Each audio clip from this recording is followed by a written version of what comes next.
My name is Janine Miller, and at 68 years old, I never imagined my only son would betray me so completely. I dedicated my entire life to raising Thomas after my husband died when our boy was just 10. 3 years ago, at my 65th birthday party, Thomas struck me across the face in front of our entire family. 2 days later, he abandoned me in a nursing home without money or dignity. He thought I was defeated, broken beyond repair. But my son had no idea what I had secretly planned. Before I share my story, let me know where you are watching from in the comments below. Hit that subscribe button if you believe in the power of resilience and justice. I grew up in a cozy little town in Maine called Millfield, where everyone knew each other and life moved at the gentle pace of the seasons. My father worked at the local paper mill, while my mother taught piano lessons from our living room. We never had much money, but we had enough love to fill the Atlantic Ocean twice over. I was a curious child, with big dreams of seeing the world beyond our town borders. When I turned 18, I became the first person in my family to attend college. I received a partial scholarship to study education at the University of Maine. My parents scraped together every penny they could to help me, and I worked evenings and weekends to cover the rest. It was during my sophomore year in Professor Williams' American Literature class that I met Frank Miller. Frank sat directly behind me, and one day he passed me a note with a terrible joke about Emily Dickinson that made me laugh so hard I got us both in trouble. He had the kindest brown eyes and a smile that made my heart skip beats. We started studying together, which quickly turned into dating, and by our senior year we were inseparable. We married the summer after graduation in my parents' backyard. Frank had secured a job as a junior accountant at a firm in Portland, and I found work teaching 3rd grade at an elementary school nearby. We rented a tiny apartment that barely fit our second-hand furniture, but we were building our life together, and that was all that mattered. 3 years into our marriage, we welcomed our son Thomas into the world. The moment I held him in my arms, with his perfect tiny fingers and toes, I knew I would do anything for this child. Frank took one look at our son and burst into tears of joy. We brought Thomas home to our slightly larger apartment, and our little family felt complete. Frank was an incredible father. He would come home from work and immediately get down on the floor to play with Thomas, making up silly games and songs. Every night he read bedtime stories, doing all the voices and sound effects until Thomas would fall asleep giggling. Frank kept a journal where he wrote letters to Thomas about his hopes and dreams for him. He planned to give it to him when he turned 18. But life had other plans. When Thomas turned 10, Frank complained of heartburn one evening after dinner. I suggested he take some antacid and rest. By midnight, I knew something was terribly wrong. I called an ambulance, but it was too late. Frank had suffered a massive heart attack. Just like that, in the span of a few hours, I became a widow, and Thomas lost his father. The grief was overwhelming. I would find Thomas sitting in Frank's chair, clutching his dad's old sweater, sobbing silently. I wanted nothing more than to curl up in bed and disappear into my own sorrow, but I couldn't. I had a 10-year-old boy who needed me more than ever. So I did what mothers do. I put one foot in front of the other and kept going. Financial reality hit hard. Frank's life insurance barely covered the funeral expenses and 3 months of bills. I took on additional tutoring jobs after school and during summer breaks. I sold my grandmother's pearl necklace to pay for Thomas braces. There were nights I ate cereal for dinner so Thomas could have a proper meal. Dating again never crossed my mind. I devoted every spare moment to ensuring Thomas had as normal a childhood as possible. As Thomas entered high school, he showed remarkable aptitude for mathematics and science. His guidance counselor suggested he apply to prestigious colleges with strong engineering programs. When the acceptance letter from Cornell University arrived, I felt such pride I could barely contain it. But the tuition made my heart sink. How could I possibly afford it? I made the decision to sell my family's vacation cabin in the mountains, an inheritance from my parents who had passed a few years earlier. I also sold my wedding ring and most of my good jewelry. The financial advisor at the bank thought I was making a mistake, but I knew Frank would have wanted this for his son. Thomas was going to get the education we had always dreamed of for him. Throughout college, Thomas thrived. He joined engineering clubs, made the dean's list every semester, and secured impressive internships. I worked 60-hour weeks, but managed to visit him once each semester, staying at a budget motel nearby. Each time he seemed taller, more confident, more like the successful man his father and I had always believed he would become. When Thomas graduated with honors, I sat in the audience crying tears of joy and pride. He had a job offer from a prestigious technology company in Boston, with a starting salary that was more than twice what I made after 25 years of teaching. All the sacrifices had been worth it. Thomas moved to Boston and quickly adapted to corporate life. He bought sleek suits, joined a fancy gym, and began dating women from similarly privileged backgrounds. I was happy for him, though. Sometimes his new life seemed worlds away from the values Frank and I had tried to instill. During his second year at the company, Thomas met Stephanie. She came from old money with a father who was a banking executive and a mother who chaired charity galas. Stephanie was beautiful, polished, and well-educated. When Thomas first brought her to meet me, she complimented my modest home and seemed genuinely interested in my teaching stories. I was hopeful this would be a positive relationship for my son. Their wedding was an elaborate affair at a historic mansion in the Massachusetts countryside. Stephanie's parents covered most of the costs, though I contributed what I could. During the reception, I overheard Stephanie's mother asking if I had considered updating my hairstyle for the wedding photos. It stung, but I brushed it off as wedding day stress. Looking back, I should have recognized it as the first warning sign of what was to come. The changes in Thomas began subtly, almost imperceptibly at first. Our weekly phone calls dwindled to bi-weekly, then monthly. When I called him, he was often too busy to talk for more than a few minutes. I told myself he was building his career and settling into married life. It was natural for him to be preoccupied. When I did visit their new home in an upscale Boston suburb, Stephanie was polite but distant. She would ask about my trip and then quickly move on to discussing their recent vacation in the Maldives or the renovation plans for their kitchen. Once I brought homemade apple pie, Thomas' childhood favorite. Stephanie thanked me, but later I found it untouched in the kitchen, replaced by an artisanal dessert from an expensive bakery. I retired from teaching at 62, after 38 years in the classroom. My colleagues threw a lovely party, and many former students sent cards and letters that moved me to tears. Thomas and Stephanie sent a flower arrangement but couldn't attend due to a charity gala. I understood, but spent that evening feeling strangely hollow, despite being surrounded by people who valued me. Retirement was an adjustment. After decades of classroom noise and the companionship of fellow teachers, my house felt eerily quiet. I joined a book club and volunteered at the local library, but evenings were often lonely. I called Thomas more frequently, hoping to perhaps visit for longer periods now that I had the time.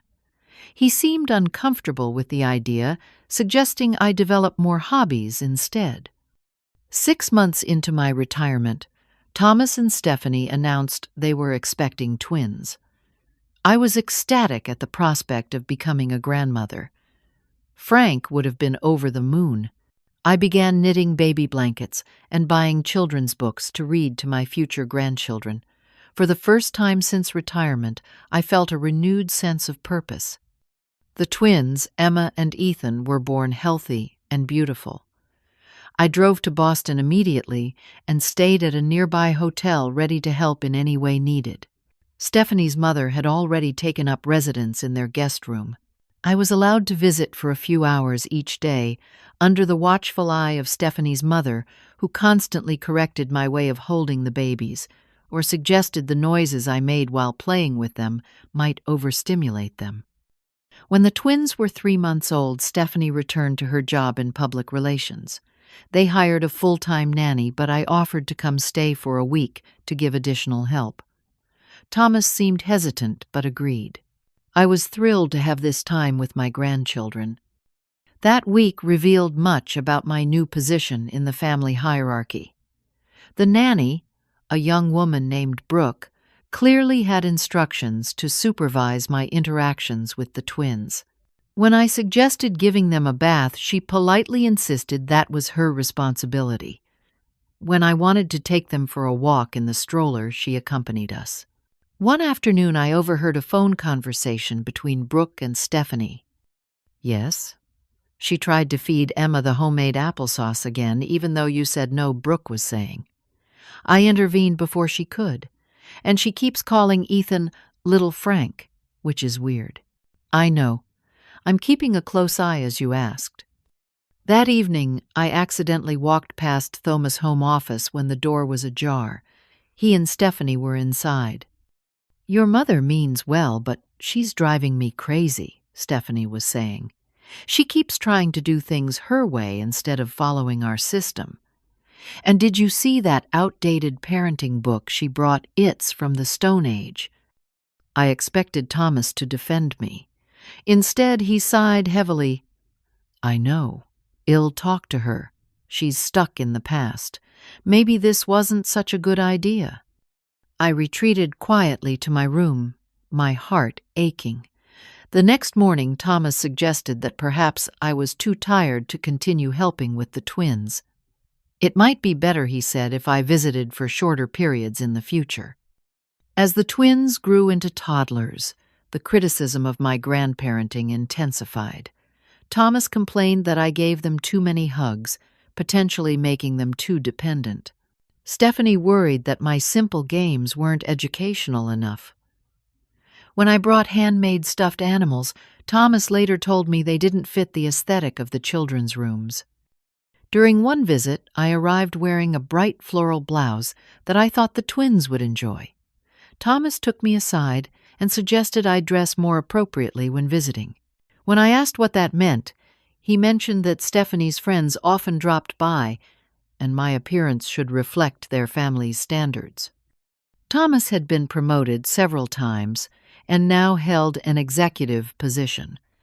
Their social circle consisted of other wealthy couples who vacationed in the Hamptons and sent their children to exclusive preschools. Stephanie had joined the board of a prestigious art museum. They hosted dinner parties with caterers and hired musicians. I began to understand that in their new life, I was becoming an embarrassment. When I visited for the twins' 3rd birthday, I noticed Stephanie introducing me to her friends as Thomas's mother without using my name. When one guest asked about my career, Thomas quickly interjected to change the subject before I could speak about my teaching.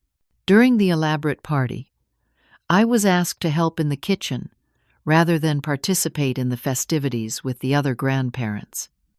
That evening, as I prepared to return to my hotel, I overheard Thomas telling someone on the phone, "No, don't worry about meeting my mother this trip. She's not really the type you'd connect with. Maybe next time." I drove back to my hotel in tears, finally accepting the painful truth. My son was ashamed of me.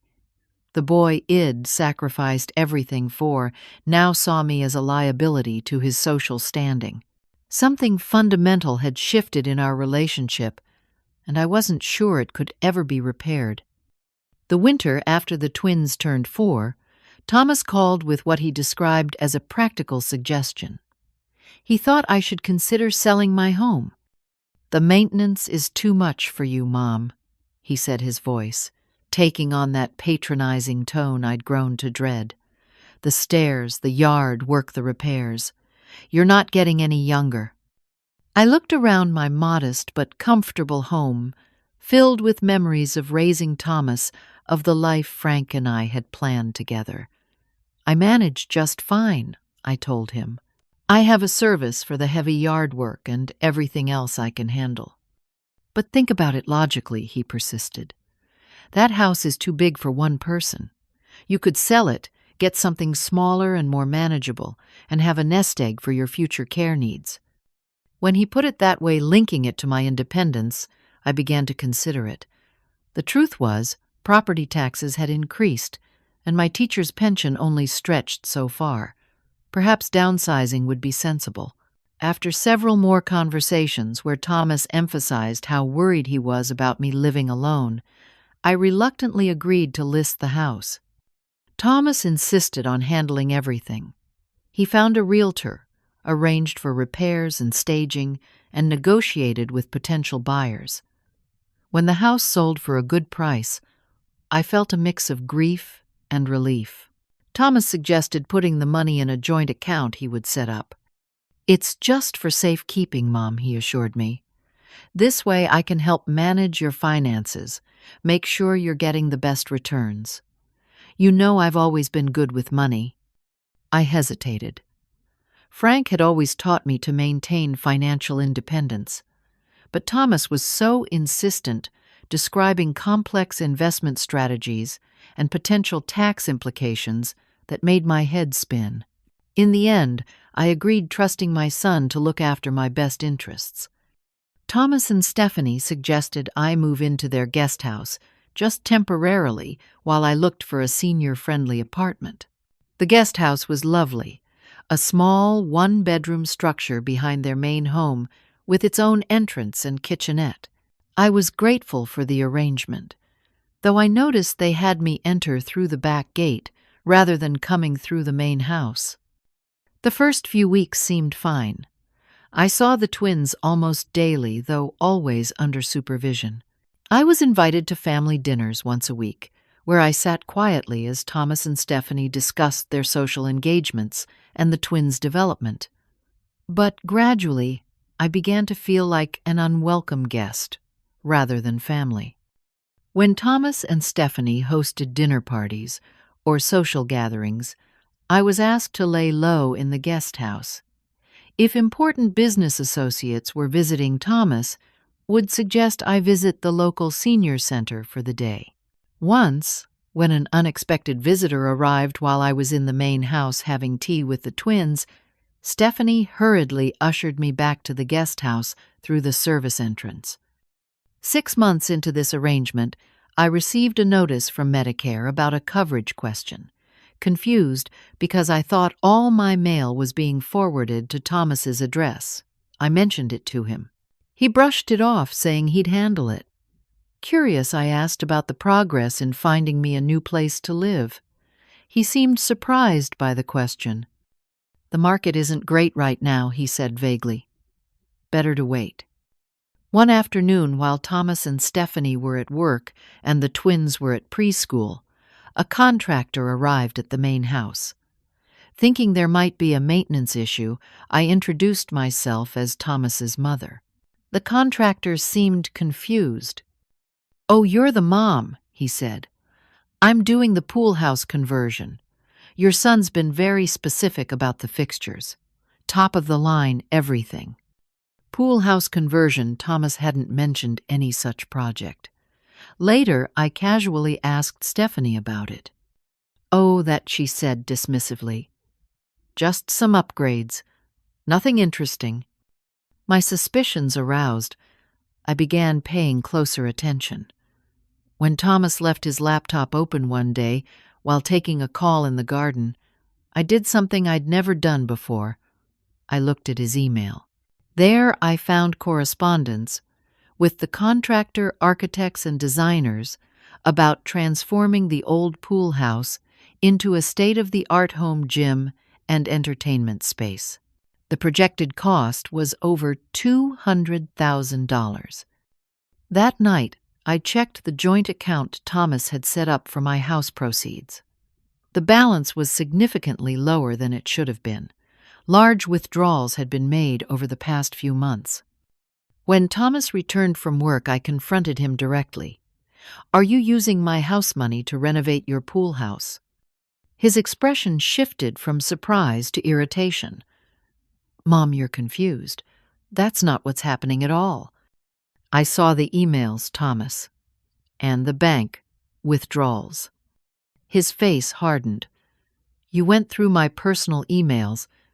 That's a serious invasion of privacy."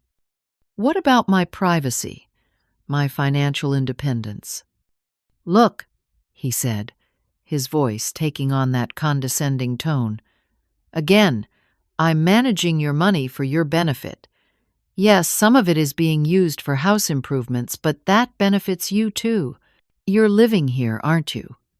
Besides, at your age, you shouldn't have to worry about financial details." At my age, I repeated, stunned by his dismissive attitude. "Yes, at your age. You're getting forgetful, Mom. Just last week you couldn't remember where you put your reading glasses." "They were on my head, Thomas. That happens to everyone." He sighed heavily. "This is exactly what I'm talking about. You're getting confused about simple things.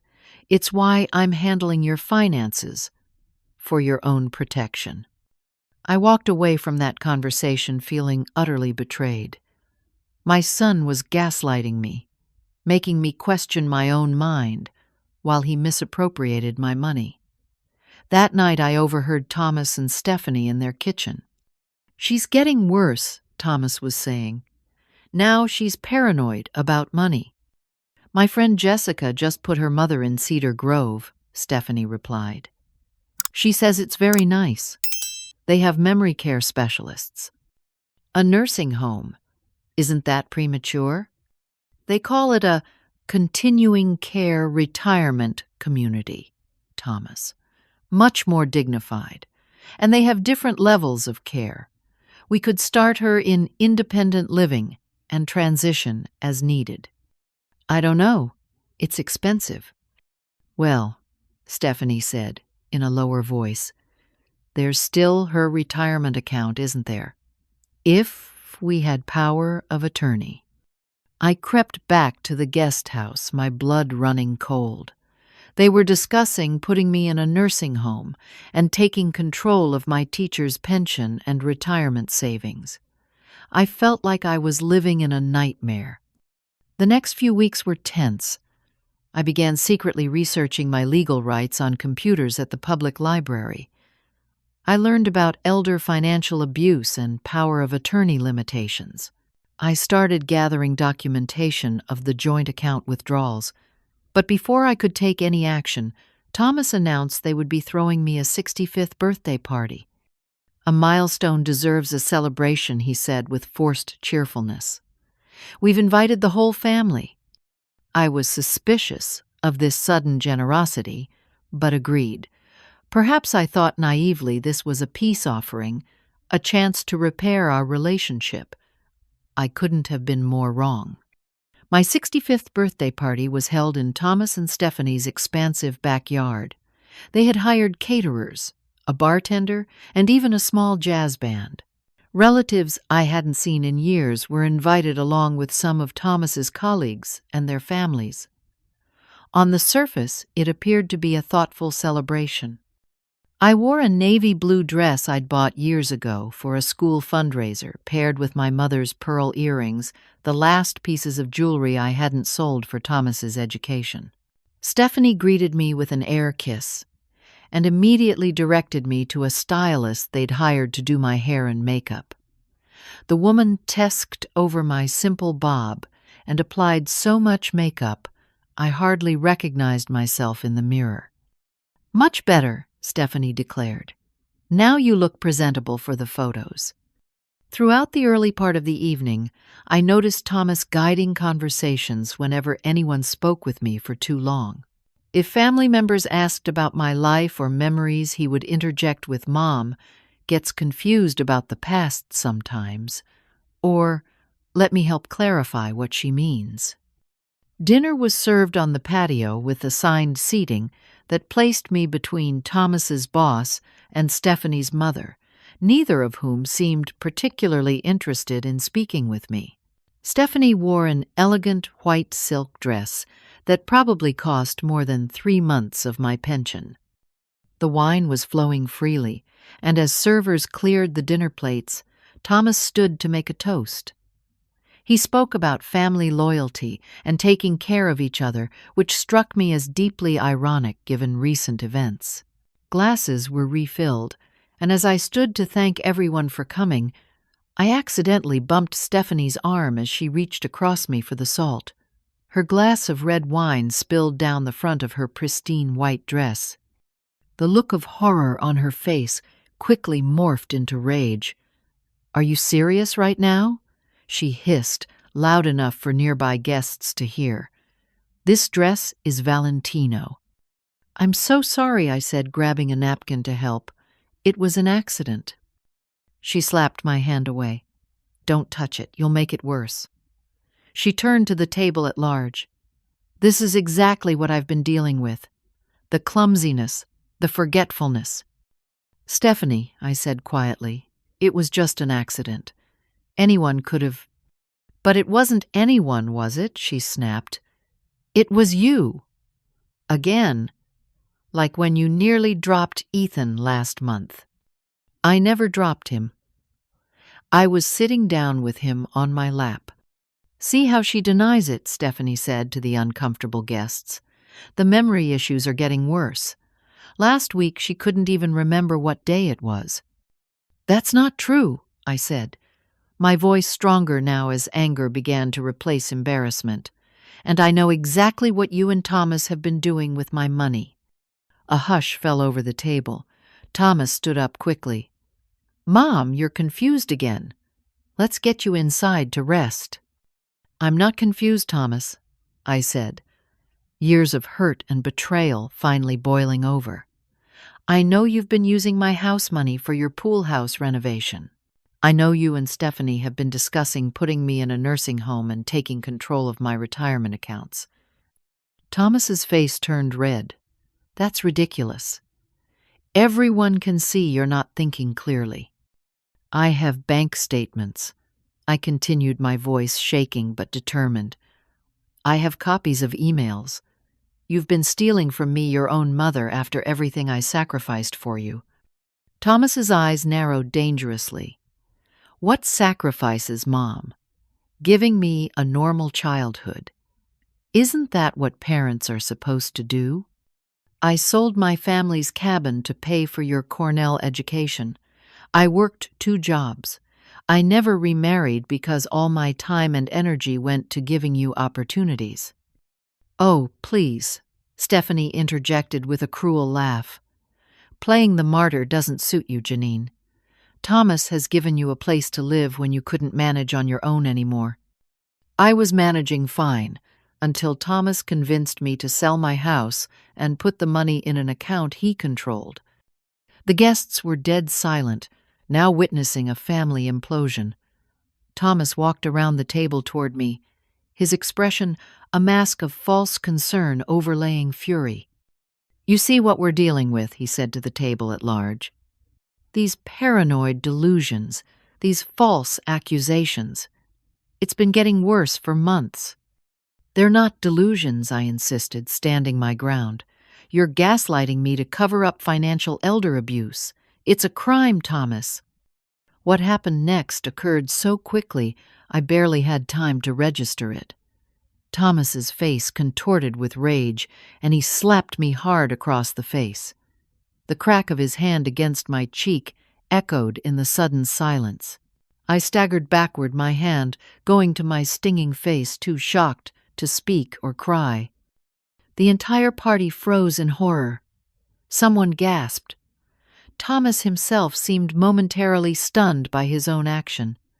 Then, as if flipping a switch, his expression transformed into one of regret mixed with resolution. "You see," he said to the stunned onlookers, "this is why we've been looking into professional care. The paranoia triggers these outbursts. She's not herself anymore."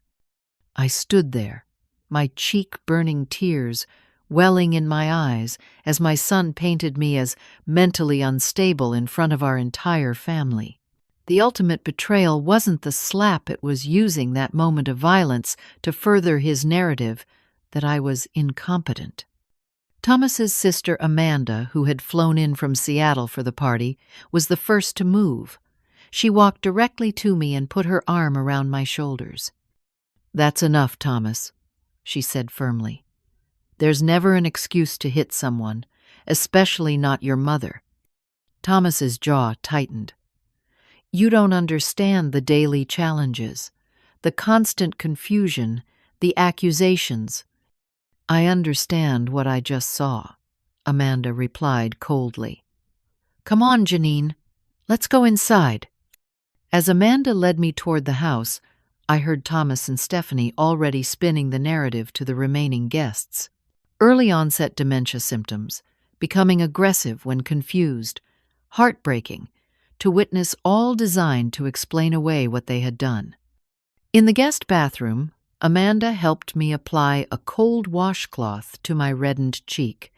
My hands were shaking so badly I could barely hold it. "How long has this been going on?" she asked gently. "The financial manipulation started after I sold my house," I said, my voice trembling. "But the disrespect, the controlling behavior it's been building since he married Stephanie." Amanda nodded grimly. "I've noticed changes in him, but I had no idea it had gone this far.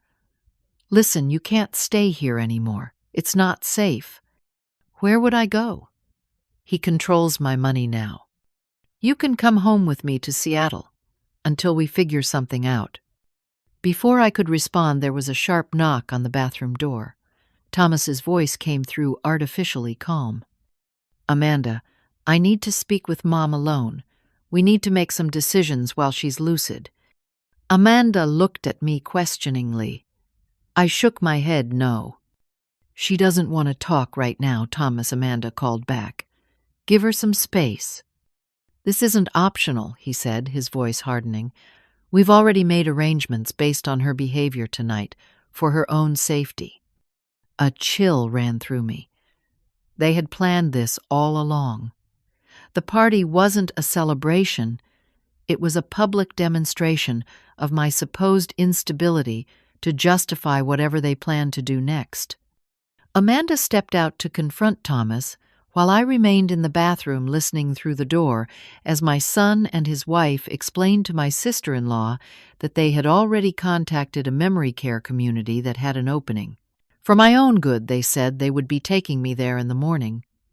They had already begun the paperwork for emergency guardianship based on my deteriorating mental state and violent outbursts. I sat on the edge of the bathtub and wept mourning. Not just my freedom and dignity, but the son I had raised and lost somewhere along the way. 2 days after the disastrous birthday party, Thomas and Stephanie drove me to Evergreen Gardens, what they called a continuing care retirement community, but was clearly a nursing home.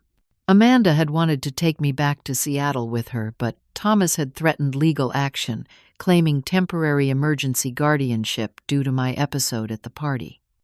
With witnesses to my erratic behavior and Thomas's claims about my mental decline, Amanda reluctantly backed down, promising to look into legal options from Seattle. Evergreen Gardens had a pleasant enough exterior, nicely landscaped grounds, and a brick facade with white columns at the entrance. But inside, the institutional nature became apparent.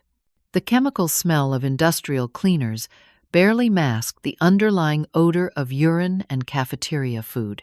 Residents in wheelchairs lined the hallways, some staring vacantly, others calling out to passing staff who hurried by without responding. The intake process was humiliating. Thomas answered all questions about my medical history and daily functioning, portraying me as far more impaired than I was. When I tried to correct him, the admissions director smiled condescendingly and said, "It's okay, Mrs. Miller. Your son is just trying to help us understand your needs." My room was small and shared with another resident. The walls were an institutional beige, the furniture utilitarian and bolted to the floor. My belongings had been packed by Stephanie, just a single suitcase of clothing, a few books, and a small box of personal items. No photos of Frank, nothing of real sentimental value. Thomas had explained that too many possessions might confuse me. As Thomas prepared to leave, I made one last appeal. "Please don't do this. I'm your mother. I gave everything for you." He looked uncomfortable but resolute. "This is for your own good, Mom. You need professional care. I can't provide that." "What about my money? My pension? My things?" "I'll manage everything. You don't need to worry about that anymore." He patted my hand like I was a child. "Try to settle in. Make some friends." With that, my son, the boy I had nursed through chicken pox and taught to ride a bike, the teenager whose heart I had mended after his first breakup, the young man I had sent to college at the cost of my own financial security, walked out, and the cost of my own financial security left me among strangers. The first week was a blur of disorientation and despair. I was assigned to the assisted living wing rather than memory care, but the distinction seemed minimal. Staff decided when I ate, bathed, and took medications. When I asked to make a phone call to Amanda, I was told the phones were only available during certain hours, and those hours kept changing. My roommate, Betty Kavanaugh, was a 78-year-old former civil rights attorney who had suffered a stroke the previous year. She walked with a cane and had slight aphasia that sometimes made finding words difficult, but her mind was sharp and her spirit sharper. So she said on my third night there, after lights-out financial elder abuse, I turned in my narrow bed to look at her silhouette in the darkness. "How did you know?" "Seen it before," she replied. "Too many times. Children who can't wait for the inheritance, or think they deserve it now as payment for existing." Her voice was bitter. In my case, it was my nephew. Forged my signature on documents while I was in the hospital after my stroke. Nearly got away with it, too. "How did you stop him?" Betty chuckled. "Honey, I may have lost some words, but I didn't lose my law degree. I fought back, got most of my assets returned, though some were gone for good. Now I'm stuck here until my house sells and I can afford an apartment." Her story gave me the first glimmer of hope I'd felt since the birthday party. But that hope was quickly tempered by reality when I tried to call my bank the next day, only to discover that Thomas had indeed been granted temporary emergency guardianship. The bank representative couldn't even discuss my accounts with me. I sank into a deep depression. I barely ate, hardly spoke, and spent most days staring out the window at the parking lot. The staff noted my adjustment difficulties and suggested antidepressants. I refused. My mind was the one thing I needed to keep clear. Betty wouldn't let me surrender. She prodded and pushed, asking questions about my life, my career, what documentation I might have of the financial arrangements with Thomas. When I mentioned the journals I'd kept throughout my teaching career, her eyes lit up. "Consistent documentation of your thoughts and daily activities over decades. Gold mine for proving mental competence," she said. "Where are they?" "In storage, I suppose," I said dully.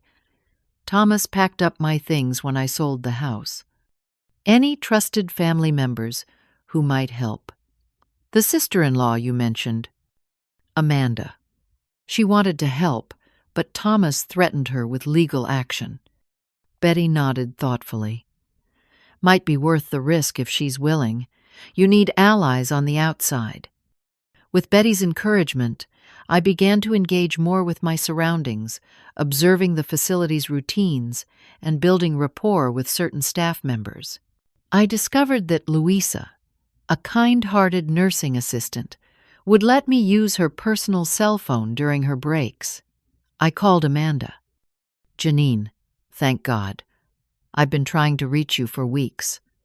Thomas told the facility I wasn't approved for calls or visits. It's worse than we thought, I told her, keeping my voice low. He's gotten temporary guardianship. I can't access my accounts. Can't leave, can't even make phone calls except in secret. I've been consulting with an elder law attorney here in Seattle, Amanda said. But we need documentation of your financial arrangements, with Thomas, proof of your competence, and ideally evidence of the misappropriation of funds.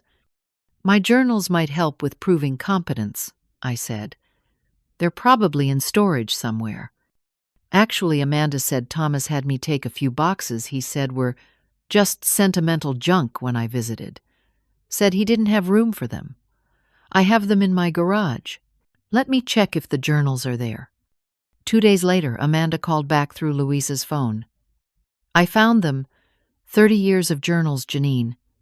The attorney says they're extremely valuable for establishing your long-term mental clarity. What about the financial documents?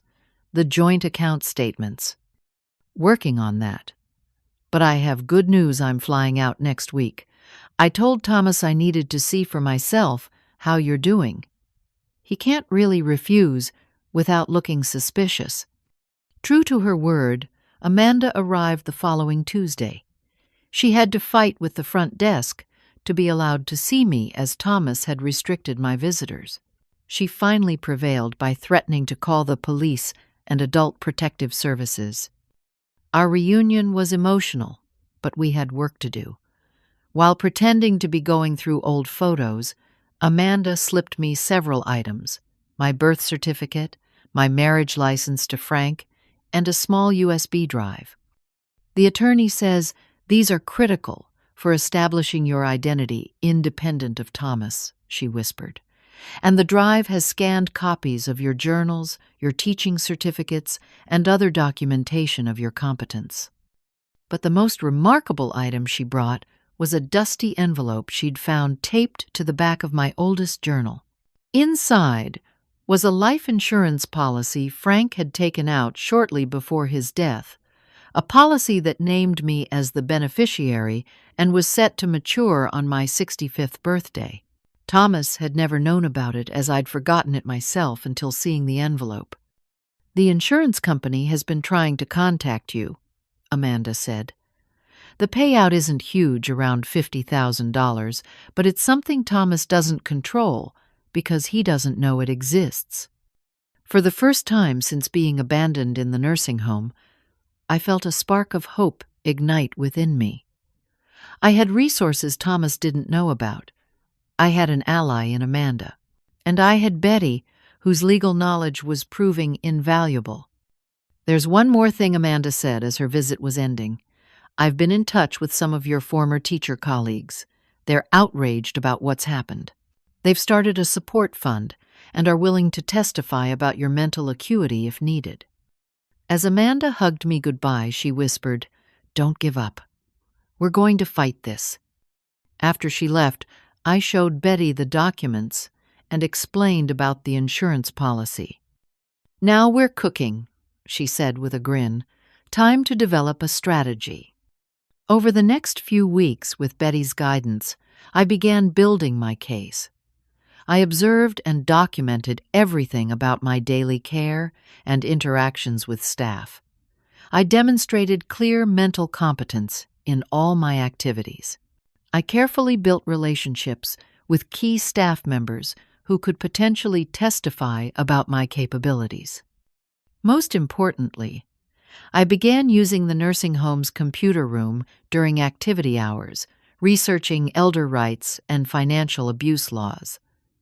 The computers were old and slow, but they worked. I created an email account Thomas didn't know about and began corresponding with Amanda and her attorney friend. Slowly, methodically, we built a plan to reclaim my life and hold my son accountable for his betrayal. Thomas visited rarely, always with Stephanie, always with the same condescending attitude. I played along, appearing resigned to my situation, even a bit confused at times, just enough to make them believe their plan was working. All the while, I was gathering strength, knowledge, and allies for the battle ahead. One afternoon, as I was returning from the computer room, I overheard a conversation between the facility director and the head nurse. Thomas Miller called again about moving his mother to the memory care unit, the director was saying. But her assessments don't justify that level of care, the nurse replied. She's oriented, follows all routines, engages appropriately. He's insistent, says she's just having a good period but deteriorates around family. He's talking about moving her to a different facility if we don't comply. That would mean a higher level of billing, I presume, the nurse said skeptically. Significantly higher. And he mentioned potentially making a donation to our expansion fund. I slipped away before they noticed me, but the conversation confirmed my suspicions. Thomas wasn't just controlling my money. He was actively working to diminish my independence, further likely to gain access to my pension and retirement accounts. That night I shared what I'd overheard with Betty. "Time to accelerate the plan," she said grimly. "If they move you to memory care, fighting back becomes much harder." With Betty's guidance, I made an appointment with the nursing home's social worker, Mrs. Dawson. I had observed her interactions with residents and noted her genuine concern for their well-being. She seemed less influenced by Thomas than some of the administrative staff. "Mrs. Miller." She greeted me warmly. "How can I help you today?" I took a deep breath. "I need to speak with you confidentially about a sensitive matter." She nodded. "Of course. Anything you share stays between us, unless there's a safety concern." "I believe I'm a victim of elder abuse," I said clearly. "My son Thomas has taken control of my finances under false pretenses, misappropriated funds from the sale of my home, and is attempting to have me declared incompetent to gain access to my retirement accounts." To her credit, Mrs. Dawson didn't dismiss my concerns or immediately defend Thomas. She listened attentively as I outlined the events leading to my placement at Evergreen Gardens.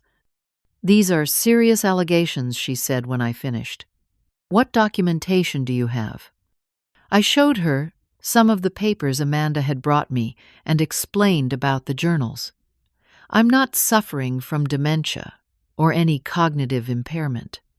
I'm here because my son wants control of my assets." Mrs. Dawson looked troubled. "I've seen your chart, Mrs. Miller. There's nothing in your assessments that suggests significant cognitive decline. But your son has provided documentation from a neurologist diagnosing early-stage dementia. A neurologist I've never seen I countered. Check the records.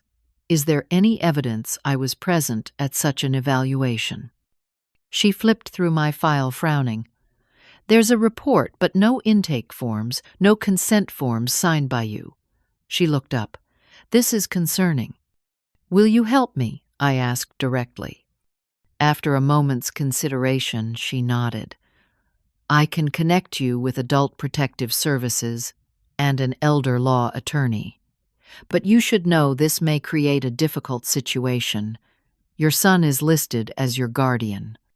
"Only temporarily and under fraudulent circumstances," I said firmly. "I'm prepared for the difficulty." Mrs. Dawson arranged for me to meet with Patricia Winters, an attorney specializing in elder law. Technically, the meeting was recorded as a wellness consultation to avoid alerting Thomas. Patricia was a formidable woman in her 50s, with a no-nonsense attitude, and 20 years of experience fighting elder abuse cases. You've taken all the right steps so far, she told me, after reviewing my situation, documenting everything, gathering evidence, building a support network. Now we need to formalize your legal challenge to the guardianship. She explained that we would file a petition to terminate the guardianship based on several factors: the questionable neurological evaluation, my demonstrated competence, the evidence of financial exploitation, and the testimonials from those who knew me well. What about the money Thomas has already taken? I asked. We'll include a demand for financial accounting and restitution in our filing, Patricia assured me. If there's clear evidence of misappropriation, criminal charges could eventually be on the table, though many families prefer to resolve these matters civilly. The thought of pursuing criminal charges against my own son made my stomach churn despite everything he'd done. Patricia seemed to sense my conflict. Let's focus on restoring your independence first, she said gently. Other decisions can wait. Over the next 3 weeks, we built our case methodically. Dr. Eleanor Chen, a geriatric psychiatrist, not affiliated with Evergreen Gardens, conducted a thorough cognitive assessment and found no evidence of dementia or any impairment that would justify guardianship. Mrs. Dawson documented my daily functioning and independence in facility activities. Amanda provided sworn statements about her observations of Thomas's controlling behavior and the events at my birthday party. Betty, despite her own health challenges, was invaluable. She helped me prepare my testimony, coached me on courtroom procedures, and reminded me daily of my strength and resilience. The law is on your side, she would say. But more importantly, the truth is on your side. I continued my facade of compliance whenever Thomas visited, which was increasingly rare. He would sit across from me in the visiting area, speaking slowly as if I couldn't understand normal conversation, updating me on the twins, but never asking about my well-being. I would nod and smile vaguely occasionally, asking repetitive questions to reinforce his belief in my decline. All the while, I was documenting every interaction for our case. Perhaps the most surprising ally emerged when Louisa, my favorite nursing assistant, revealed that Stephanie had visited the facility without Thomas and instructed staff to document any problematic behaviors I exhibited with a financial bride. Incentive for reports that supported the dementia diagnosis. Louisa had recorded this conversation on her phone, outraged by the attempted manipulation. My abuela suffered from real dementia, she told me, tears in her eyes, to pretend someone has it for money. That is evil. With Patricia's guidance, I also learned that the insurance policy Frank had left would be crucial not just for the money it provided, but because it was explicitly designated for my care, and Thomas had no legal claim to it, even under guardianship. The insurance company had finally located me through Amanda's efforts, and the payout was being held in a special account pending resolution of my legal status. As our court date approached, Thomas must have received notification of the guardianship challenge. He arrived at Evergreen Gardens, unannounced, his face thunderous. I was in the community room playing chess with Betty when he stormed in. "What do you think you're doing?" he demanded, pulling me aside. "I don't understand, dear," I said, maintaining my facade. "The court papers. The guardianship challenge. Who put you up to this?" I blinked innocently. "What papers? Is something wrong?" His eyes narrowed suspiciously. "Has Amanda been visiting you? Filling your head with nonsense?" "Amanda, your sister. Is she coming to visit? That would be lovely." Thomas studied me closely, then seemed to relax slightly. "Someone's manipulating you, Mom. Using you to get to me, to our family money." I struggled to maintain my placid expression when he said, "Our family money," as if my lifetime of work and savings belonged to him by right. "I just want to be a good mother," I said softly. "A good grandmother." He patted my hand condescendingly. "Of course you do. That's why I'm taking care of everything. Don't worry about these legal papers. I'll handle it." After he left, Betty raised an eyebrow. "Oscar-worthy performance." I smiled grimly. Let him think he's still in control. The hearing is in 3 days. Those 3 days were among the longest of my life. I barely slept rehearsing my testimony with Betty, going over documents with Patricia, and trying to manage the anxiety that threatened to overwhelm me. What if the judge believed Thomas? What if all our preparation wasn't enough? The evening before the hearing, Mrs. Dawson brought unexpected news. The facility director received a call from Thomas today. He's planning to transfer you to Oakwood Specialty Care tomorrow morning. My blood ran cold. Oakwood was known for its restrictive memory care unit. "He can't do that without proper documentation," Mrs. Dawson continued. "I've already flagged this with the state licensing board. They've issued a temporary hold on any transfer pending tomorrow's hearing." I squeezed her hand gratefully. "Thank you for everything you've done." "I became a social worker to help people," she said simply, "not to be complicit in exploitation." That night, as I lay awake in my narrow bed, I thought about Thomas trying to understand how my bright, loving boy had become the man who would hit his mother and abandon her for financial gain. Had I somehow failed him as a parent? Had money and status corrupted him so completely? Or had this darkness always been within him, waiting for opportunity? I had no answers, only the resolve to reclaim my life and dignity whatever the cost. As dawn broke, I rose to prepare for the most important battle of my life, not just for my freedom, but for justice, and the memory of the sacrifices Frank and I had made for a son who had betrayed us both.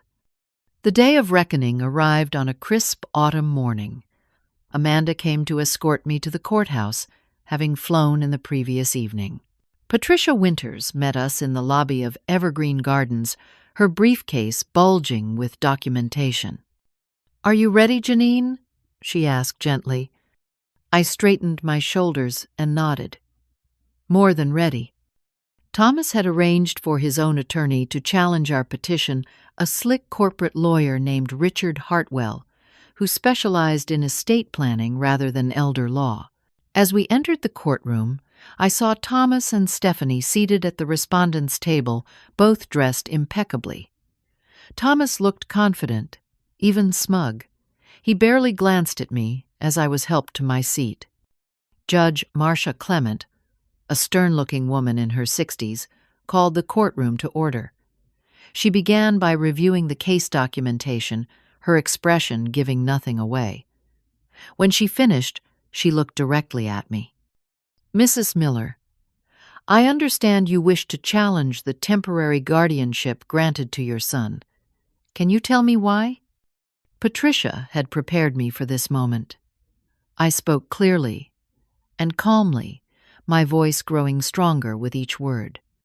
"Your Honor, I am a 68-year-old woman of sound mind who has been deprived of my freedom, dignity, and financial resources through manipulation and false claims of mental incompetence. My son convinced me to sell my home and place the proceeds in a joint account, which he then used for his own purposes. When I confronted him about this misappropriation, he physically assaulted me and created a false narrative about my mental state to gain control of my remaining assets." Thomas's attorney jumped to his feet. "Your Honor, Mrs. Miller's confusion is exactly why the guardianship was granted. These accusations are part of her paranoid delusions." Judge Clement held up her hand. "I'll hear from both sides fully, Counselor. Please continue, Mrs. Miller." For the next 20 minutes, I detailed the events leading to my confinement at Evergreen Gardens. I described the birthday party incident, the financial manipulation, and the subsequent isolation. As I spoke, I noticed Judge Clement watching Thomas's reactions as much as listening to my testimony. When I finished, Thomas's attorney presented their case painting me as a loving mother whose cognitive decline had turned her paranoid and combative. He presented the neurological report Thomas had somehow obtained without my participation. Dr. Eleanor Chen countered this with her comprehensive evaluation, showing no cognitive impairment. Mrs. Dawson testified about my daily functioning at the facility, which contradicted claims of significant memory or cognitive issues. Amanda spoke about her observations of Thomas's controlling behavior and the physical assault she had witnessed. The most damning testimony came from an unexpected source. Patricia had subpoenaed bank records showing the transfers from our joint account to contractors working on Thomas's property. She also presented emails between Thomas and Stephanie discussing strategies to manage Mom's assets before she wastes them on ridiculous senior cruises or donations.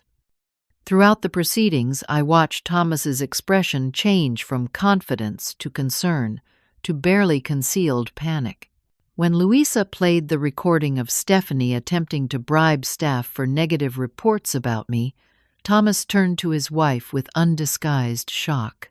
Apparently, she had taken initiatives he wasn't fully aware of. After 4 hours of testimony, Judge Clement called a brief recess. When she returned, her expression was resolute. Having reviewed all evidence and testimony, this court finds clear and convincing evidence that the temporary guardianship was obtained under false pretenses, she announced. The neurological evaluation presented by Mr. Ensom Miller is highly suspect, given the lack of proper documentation of Mrs. Miller's participation or consent. Moreover, the financial records show a troubling pattern of self-dealing that suggests the guardianship was sought primarily for financial advantage rather than Mrs. Miller's protection. She turned to look directly at Thomas, who had gone pale. Mr. Miller, this court is deeply disturbed by your actions. The temporary guardianship is hereby terminated, effective immediately.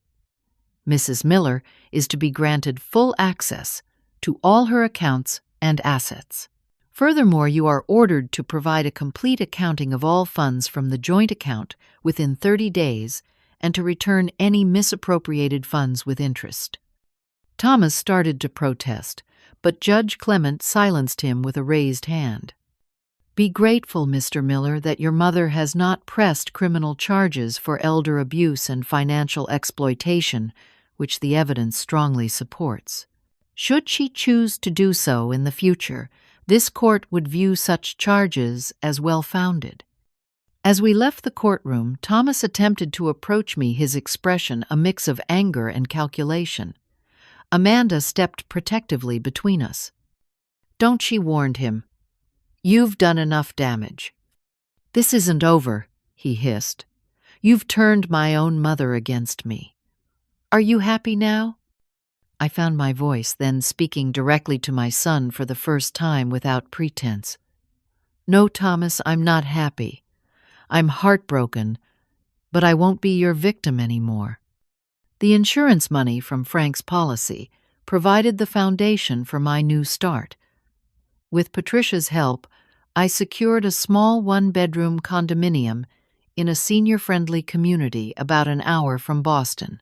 The court-ordered restitution from Thomas eventually arrived, though it was less than what had been taken. Some money had been spent on the pool house renovation and couldn't be recovered. Betty and I remained close friends. After her house finally sold, she moved to a retirement community not far from my new home. We met weekly for lunch and to discuss books or current events, our friendship forged in adversity but sustained by genuine affection and respect. I found purpose again through volunteer work at a local literacy program teaching adults to read. The skills I'd developed over decades in the classroom hadn't disappeared, and the joy of helping others reclaim their independence resonated deeply with my own experience. Gradually, some family members who had witnessed my humiliation at the birthday party reached out to reconnect. My cousin Ellen invited me for Thanksgiving. Frank's brother Michael and his wife began calling regularly. These renewed connections helped heal some of the isolation I had felt. Thomas maintained his distance for several months, his pride wounded and his reputation damaged among family members who had seen his true character. The twins, now approaching school age, were kept from me initially. This separation from my grandchildren was perhaps the most painful consequence of standing up for myself. 6 months after the court hearing, I received an unexpected email from Thomas. It wasn't an apology, not directly, but an acknowledgement that things had gone too far, and a tentative inquiry about whether any relationship might be possible in the future. Reading between the lines, I suspected Stephanie's influence had waned, perhaps, due to her role in the failed scheme. I responded carefully, setting clear boundaries. I would consider rebuilding a relationship, but only with family counseling and complete transparency about financial matters.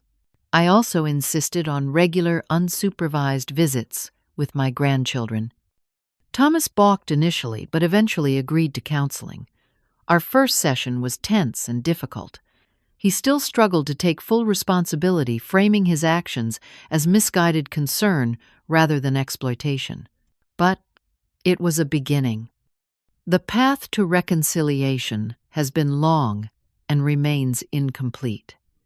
There are moments when I look at my son and still see the stranger who struck me, who abandoned me without remorse. But there are also glimpses of the boy I raised, especially when I see him with his children during the monthly visits we've established. I don't know if I'll ever fully trust Thomas again. Some wounds cut too deep for perfect healing. But I've found that forgiveness isn't about erasing the past. It's about refusing to let it control your future. I've forgiven Thomas enough to allow him a conditional place in my life while maintaining the boundaries that protect my well-being and dignity. The deepest lesson in all of this has been about my own worth and strength. For too long, I defined myself primarily as Thomas's mother, measuring my success by his achievements and happiness. I surrendered pieces of myself gradually, almost imperceptibly, until there was danger of losing myself entirely. In reclaiming my independence, I rediscovered Janine Miller, not just a mother, but a woman of courage and resilience, capable of standing up for herself even when it meant standing against her only child. Frank would have been proud of this victory, not because it came at our son's expense, but because it honored the principle he always lived by, that true love uplifts rather than diminishes.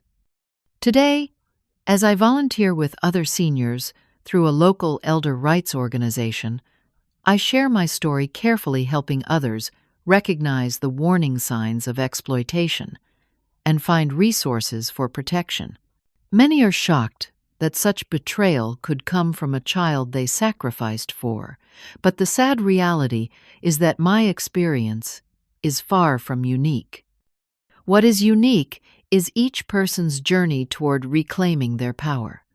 Some days are still difficult. I miss the unconditional trust I once had in my son. I grieve for what our relationship could have been. But I've built a life that belongs fully to me, rich with new friendships, meaningful work, and hard-won wisdom. If you're watching this and recognizing similar patterns in your own family, please know that you deserve dignity and respect at every age. Your life's work and savings belong to you. Your voice deserves to be heard. And it's never too late to stand up for yourself. Have you ever had to set difficult boundaries with family members? How did you find the courage to do what was right for your well-being? Share your experiences in the comments below. If this story resonated with you, Please like and subscribe to help others find it who might need to hear this message of resilience. And remember, whatever challenges you're facing, you have more strength within you than you know. Thank you for listening to my story, and may you find the courage to write the next chapter of your own.